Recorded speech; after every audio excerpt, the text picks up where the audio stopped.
Hi guys, today I'm going to do a small demo of BlueRetro version 1.6 internal mod support. So to start off with that feature, I started with SNES Mini. So more consoles going to be supported in the future, but right now it's only the SNES Mini. So right now, even if the console is off, BlueRetro is power up inside. So that's something to keep in mind. So it's drawing about 200 milliamp. So in the future, I plan to add the power saving feature, but for now it's just on. So to power on the console, you just need to connect one controller to it. It's gonna power on, and then I can connect the second one,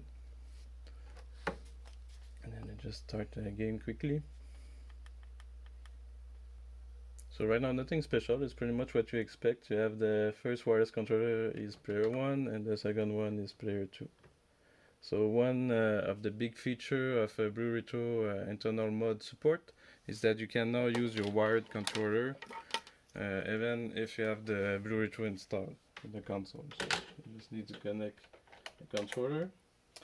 And then now you saw the player light change. So now player 1 is the wired controller, and the first wireless controller is now player 2. And then the third one, the second wireless controller is now player 3. So that one is useless because SNES Mini is only 2 player. But you have the first player is the wired controller, and then the first wireless controller is now player 2.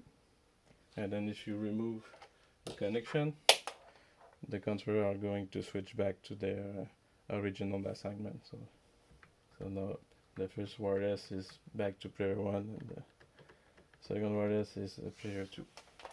And then you can do that with two wired controller.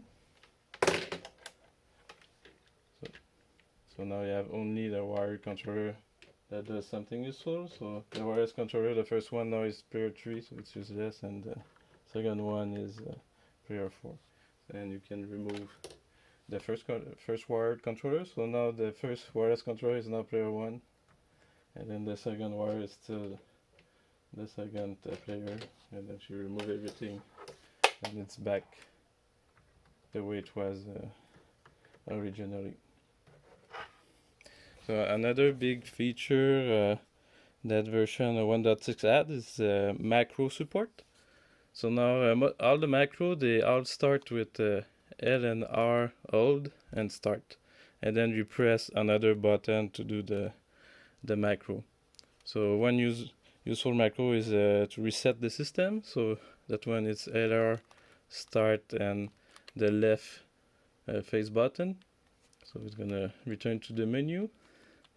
Another useful macro is to control the BlueRetro pairing mode, because since the ESP32 is inside the console, you cannot use the boot button anymore to set the pairing mode. So now it's a macro on the controller. So you just do start and right, and then you're gonna see the LED is pulsing. So now you can associate a controller to it.